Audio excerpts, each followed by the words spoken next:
Assalamualaikum warahmatullahi wabarakatuh. Perkenalkan, nama saya Giovanni dari Prodi Manajemen Informatika. Di video kali ini, saya akan menjelaskan tentang kedudukan dan fungsi bahasa Indonesia.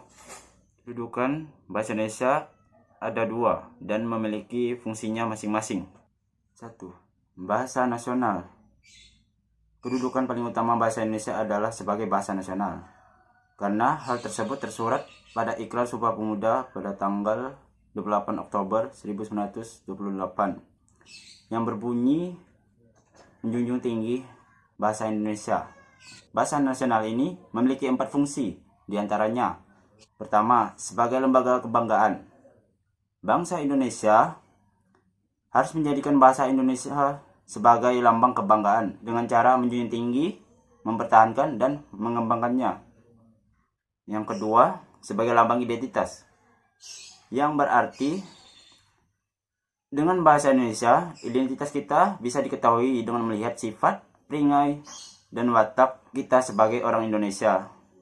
Ketiga, sebagai alat pemersatu berbagai suku bangsa, yang artinya bahasa Indonesia bisa menjadi alat yang memungkinkan untuk menyatukan suku bangsa dengan latar sosial.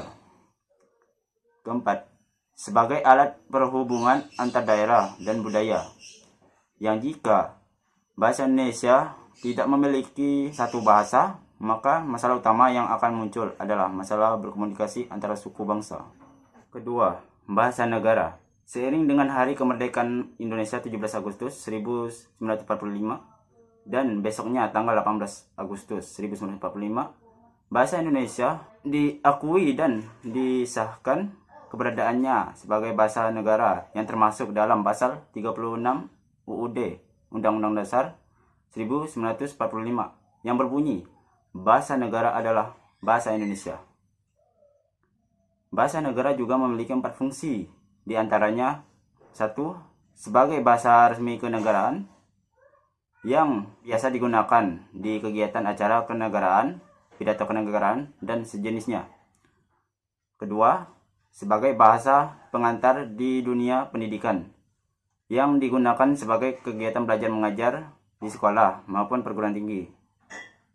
Ketiga, sebagai alat penghubung pada tingkat nasional yang digunakan sebagai alat perhubungan untuk perencanaan dan pembangunan serta kepentingan pemerintah. 4. Sebagai alat pengembang kebudayaan dan iptek, karena tanpa adanya bahasa, kebudayaan dan iptek tidak akan bisa berkembang. Baiklah, sekian dari video saya. Kalau ada kesalahan dalam bertutur kata, mohon dimaafkan. Saya akhiri, wabillahi taufiq wal hidayah. Wassalamualaikum warahmatullahi wabarakatuh.